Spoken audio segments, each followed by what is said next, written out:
श्री गणेशाय नमः। आज का दिन आप सभी के लिए मंगलमय हो।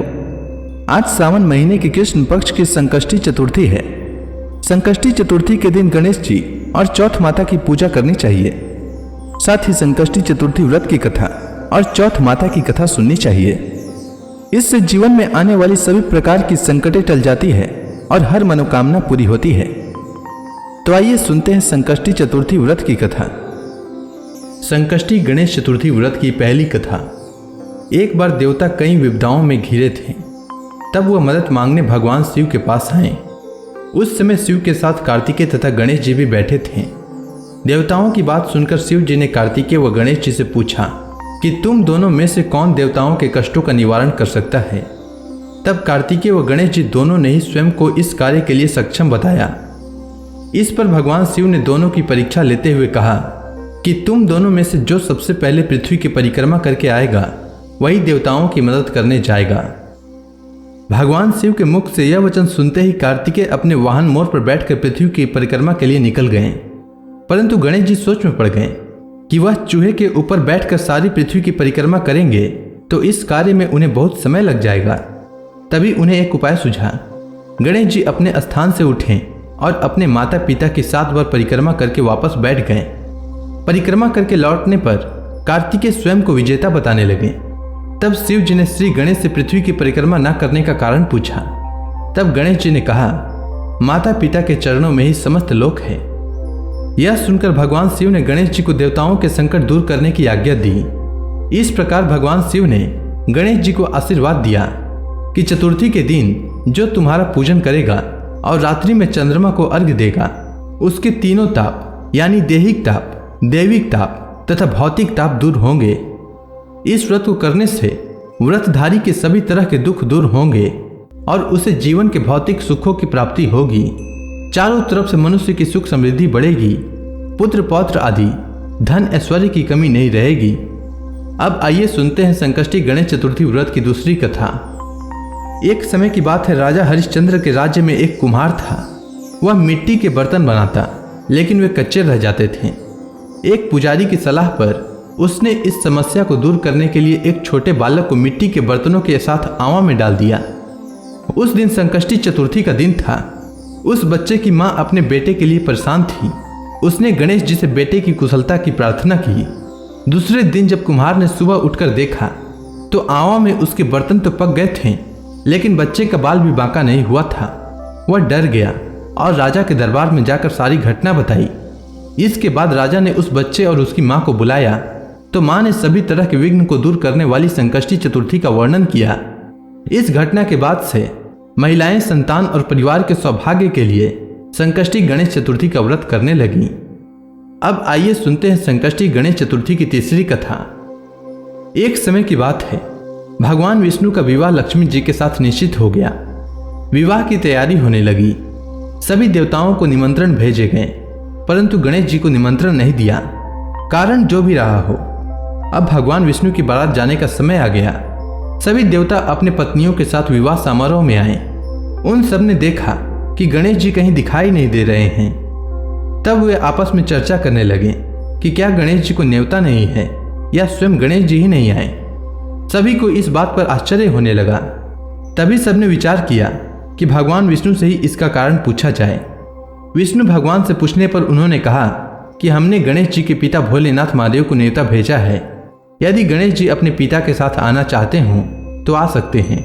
अलग से न्योता देने की कोई आवश्यकता भी नहीं थी। दूसरी बात यह है कि उनको 100 मन मूंग, 100 मन चावल, 100 मन घी और 100 मन लड्डू का भोजन दिन भर में चाहिए। यदि गणेश जी नहीं आएंगे तो कोई बात नहीं, दूसरे के घर जाकर इतना सारा खाना पीना अच्छा भी नहीं लगता। इतनी वार्ता कर ही रहे थे कि किसी एक ने सुझाव दिया कि यदि गणेश जी आ भी जाएं तो उनको द्वारपाल बनाकर बैठा देंगे कि आप घर की याद रखना।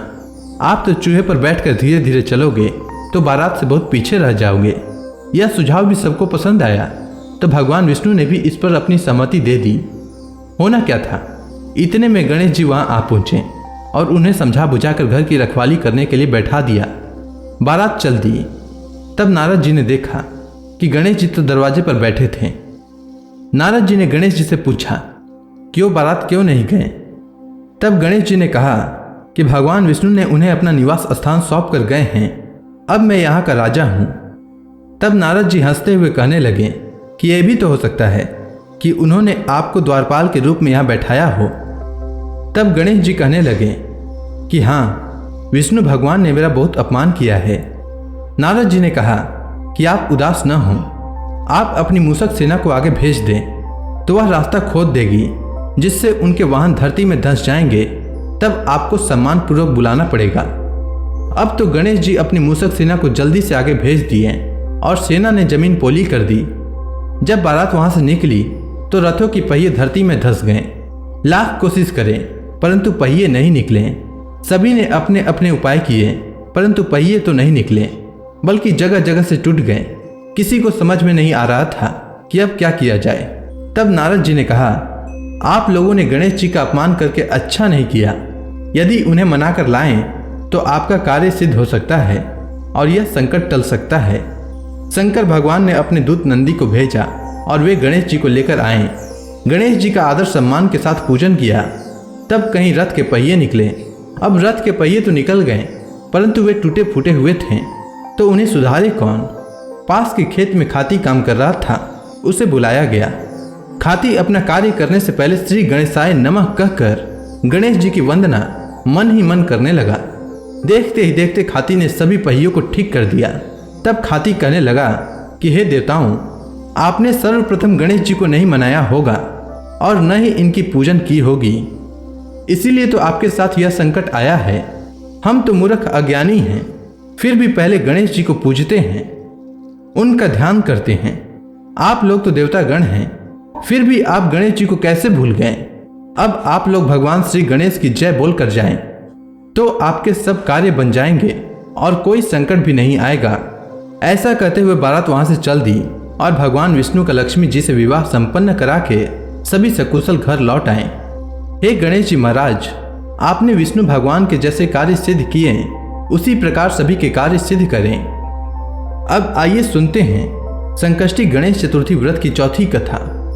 एक बार भगवान शिव और माता पार्वती नर्मदा नदी के किनारे बैठे थे। वहां माता पार्वती ने भगवान शिव के साथ समय व्यतीत करने के लिए चौपड़ खेलने को कहा। शिव भगवान चौपड़ खेलने के लिए तो तैयार हो गए, परंतु इस खेल में हार जीत का फैसला कौन करेगा, यह प्रश्न उनके समक्ष उठा। तो भगवान शिव ने कुछ तिनके एकत्रित करके उसका एक पुतला बनाकर उसकी प्राण प्रतिष्ठा कर दी और पुतले से कहा, बेटा, हम चौपड़ खेलना चाहते हैं, परंतु हमारी हार जीत का फैसला करने वाला कोई नहीं है, इसीलिए तुम बताना कि हम दोनों में से कौन हारा और कौन जीता। उसके बाद भगवान शिव और माता पार्वती का चौपड़ खेल शुरू हो गया। यह खेल 3 बार खेला गया और संयोग से तीनों बार माता पार्वती ही जीत गईं। खेल समाप्त होने के बाद बालक से हार जीत का फैसला करने के लिए कहा गया, तो उस बालक ने महादेव को विजयी बताया। यह सुनकर माता पार्वती क्रोधित हो गईं और क्रोध में उन्होंने बालक को लंगड़ा होने और कीचड़ में पड़े रहने का श्राप दे दिया। बालक ने माता पार्वती से माफी मांगी और कहा कि यह मुझसे अज्ञानतावश ऐसा हुआ है, मैंने किसी द्वेष भाव से ऐसा नहीं किया है।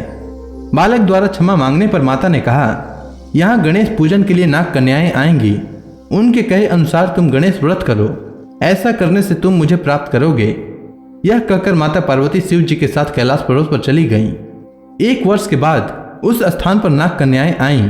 तब नाग कन्याओं से श्री गणेश के व्रत की विधि मालूम करके उस बालक ने 21 दिन लगातार गणेश जी का व्रत किया। उसकी श्रद्धा से गणेश जी प्रसन्न हुए।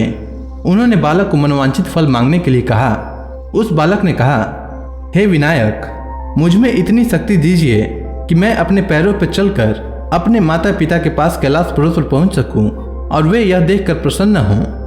तब बालक को वरदान देकर श्री गणेश अंतर्ध्यान हो गए। इसके बाद वह बालक कैलाश पर्वत पर पहुंच गया और कैलाश पर्वत पर पहुंचने की अपनी कथा उसने भगवान शिव को सुनाई। चौपड़ वाले दिन से माता पार्वती शिव जी से विमुख थीं, अतः देवी के रुष्ट होने पर भगवान शिव ने भी बालक के बताए अनुसार 21 दिनों तक श्री गणेश का व्रत किया।